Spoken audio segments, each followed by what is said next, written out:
عليكم ورحمة الله وبركاته. متابعينا الكرام، من علامات يوم القيامة الصغرى والكبرى.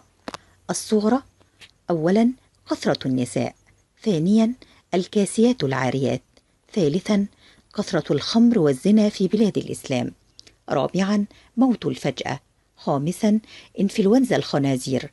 ولقد حدثنا رسول الله صلى الله عليه وسلم عن وباء آخر الزمان، وأنه سيكون من الخنازير، وأن الناس ستبدأ بقتل الخنازير حتى ينزل عيسى عليه السلام ويقتل آخر خنزير. سادسا تطاول البنيان. ثامنا انتشار المعازف والأغاني بشكل كبير. تاسعا الفتنة والفتنة ثم الفتنة. عاشرا تشبه الرجال بالنساء. ألم تلاحظ أخي المسلم أختي المسلمة ظهور كل هذه العلامات؟ تخيل أنك استيقظت في يوم من الأيام وسمعت صراخ الناس وكأنهم قد أوشكوا على الهلاك، ينظرون جميعهم إلى السماء بدهشة.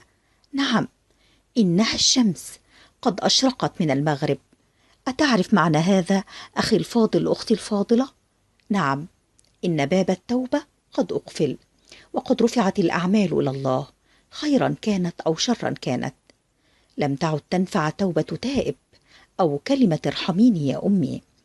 ومن علامات يوم القيامة الكبرى: أولا سقوط 7 من أمراء العرب، ثانيا ظهور الإمام المهدي، ثالثا ظهور المسيح الدجال، رابعا نزول سيدنا عيسى عليه السلام، خامسا شروق الشمس من مغربها، سادسا أبواب التوبة تغلق، ثامنا ستظهر دابة الأرض، تاسعا خروج يأجوج ومأجوج، عاشرا سيعم الضباب على الأرض لمدة 40 يوما، وسيقتل جميع المسلمين لكي لا يشهدوا بقية العلامات.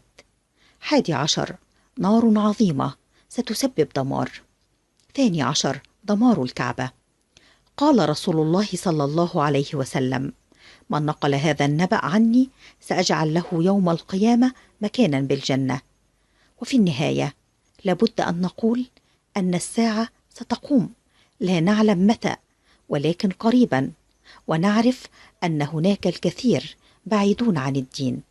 لقد حان الوقت إلى التوبة، لا نريد لأبوابها أن تغلق في وجهك. يقول عز وجل: يا ابن آدم، لو بلغت ذنوبك عنان السماء ثم استغفرتني غفرت لك ولا أبالي. تذكروه جيدا.